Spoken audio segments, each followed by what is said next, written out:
Let me tell you what science actually says about people who prefer being alone. Not what culture says, not what your extroverted colleagues imply when you turn down the Friday night drinks again. Not what the family member means when they say you should get out more or that they worry about you. What the actual research says. Because the science of solitude preference, the genuine, consistent, deliberate choice to spend significant time alone, has produced findings that most people who prefer their own company have never been told. Findings that are not about what is wrong with them, about what is specifically and measurably right. And I want to be precise about something before we go any further. This is not a video about introversion in the general sense. It is not about shyness or social anxiety or the inability to connect with people. It is specifically about the psychology of people who genuinely prefer solitude, who choose it not because social interaction is frightening, but because time alone is where they function best, think most clearly, and feel most like themselves. That is a specific psychological profile, and the science has things to say about it that the culture almost never does. Here are 6 of them. 1. Your brain processes experiences more deeply than average. The research on solitude preference and cognitive processing style is one of the most consistent findings in this area, and it connects directly to something neurological rather than just temperamental. Elaine Aron's research on the highly sensitive person and the broader literature on sensory processing sensitivity identifies a specific neurological trait characterized by deeper cognitive processing of both external stimuli and internal experience. More connections made, more layers extracted from the same information, more meaning generated from the same event. This deeper processing is cognitively expensive. It requires more resources, more recovery time, more of the quiet internal space that solitude provides. The person who prefers being alone is not avoiding experience. They are often processing more of it than the people around them. The same conversation, the same film, the same piece of music, generating more internal activity, more associative connection, more sustained cognitive and emotional response. The solitude is not emptiness. It is the condition under which all of that processing can actually complete, where the internal work that social environments interrupt can run to its natural conclusion. Research by Mihaly Csikszentmihalyi on the experience of solitude found that individuals who had developed a genuine capacity for positive solitude reported richer internal experiences during alone time than most people report during social interaction. The alone time was not impoverished. It was dense, full of the processing that the social environment had generated and that solitude allowed to develop. 2. You have a stronger and more stable sense of identity. This is the finding that surprises people most, because the cultural narrative around solitude preference often implies the opposite, that the person who spends a lot of time alone must have a thinner social identity, a less developed self, fewer of the relational reference points that supposedly build character. The research says the opposite. Michael Kernis and Brian Goldman's work on self-concept clarity, the degree to which a person's beliefs about themselves are clearly defined, internally consistent, and stable across time, finds that individuals who regularly spend time in genuine solitude tend to develop higher self-concept clarity than those who spend the majority of their time in social environments. The reason is related to what we discussed in the social media video.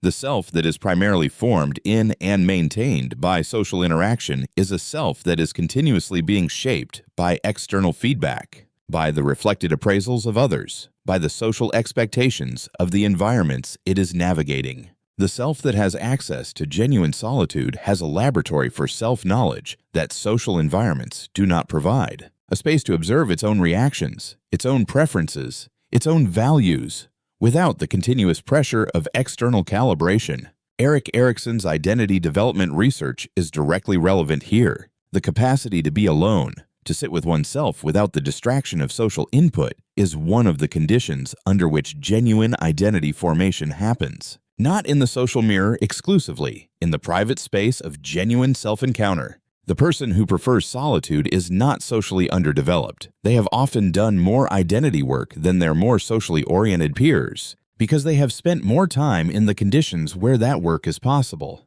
3.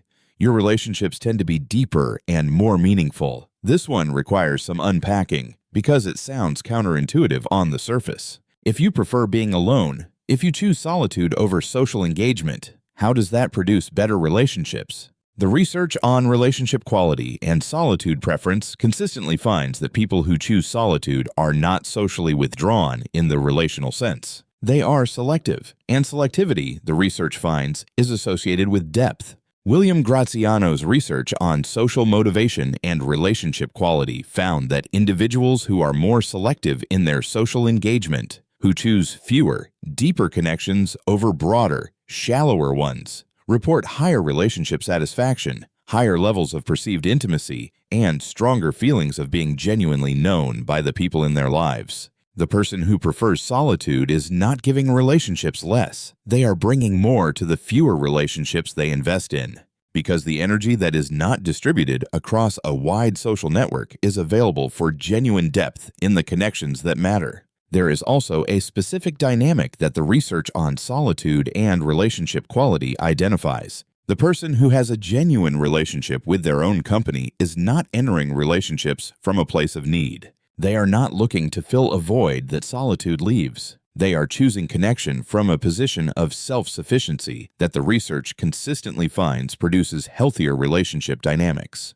John Cacioppo's work on loneliness and social connection makes the crucial distinction here. Solitude preference is not loneliness. The person who prefers being alone and is not lonely is in a completely different psychological position from the person who is alone and wishes they were not. The former is choosing, the latter is lacking, and choosing produces a completely different relational dynamic than lacking.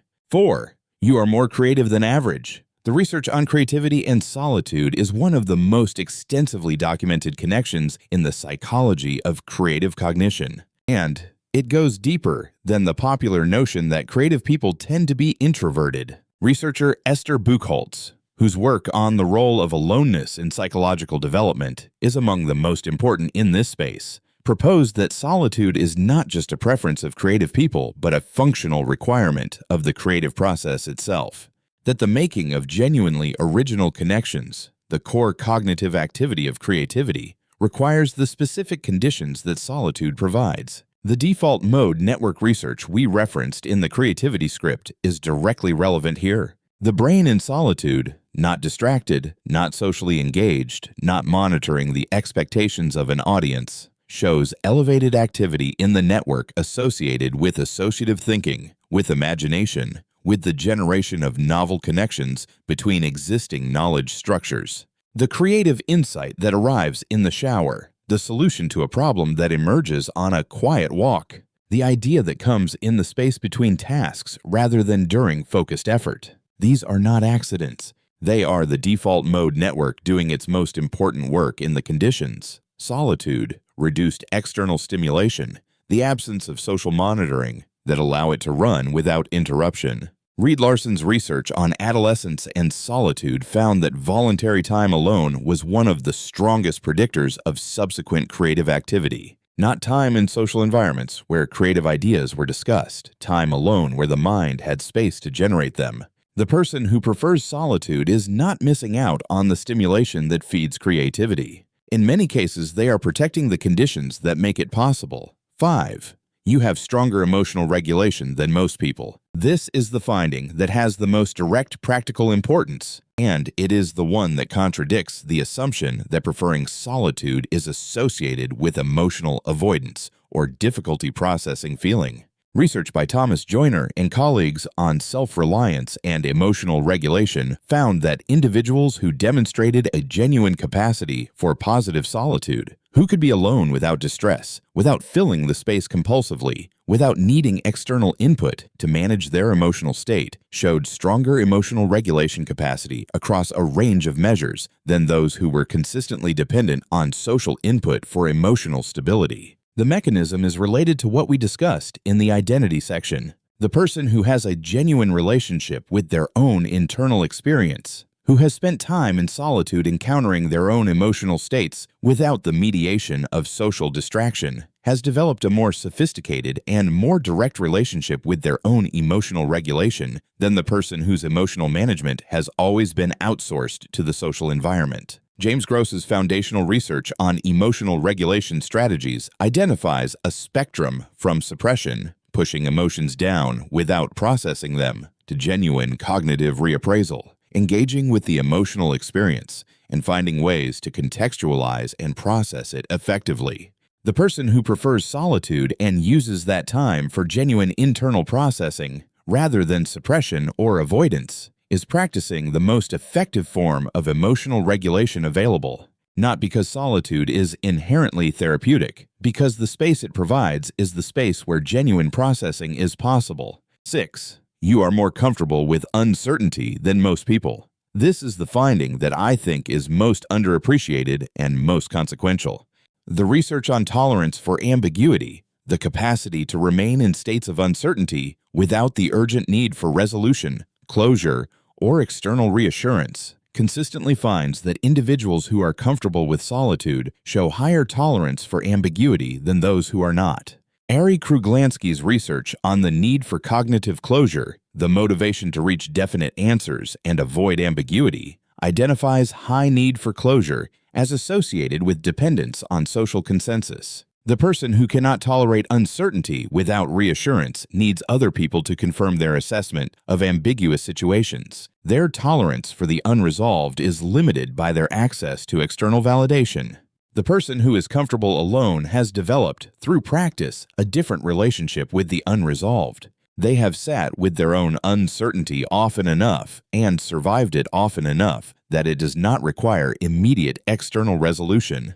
They can hold open questions, can live inside ambiguity without it becoming intolerable, can trust their own ongoing process of making sense of things without needing it confirmed by someone else. This is a significant psychological advantage in a world that is full of uncertainty and that will not deliver clean resolution on most of the questions that matter. The research on resilience, specifically the capacity to navigate genuinely ambiguous and difficult circumstances without psychological collapse, consistently identifies comfort with uncertainty as one of the strongest predictors. And comfort with uncertainty is built, in significant part, in exactly the conditions that solitude provides. Here is what I want you to take from this. The 6 things the science says about people who prefer being alone are not consolation prizes. They are not the good news version of what is really a social deficit. They are genuine, documented, research-supported characteristics that develop specifically in people who have cultivated a genuine relationship with solitude.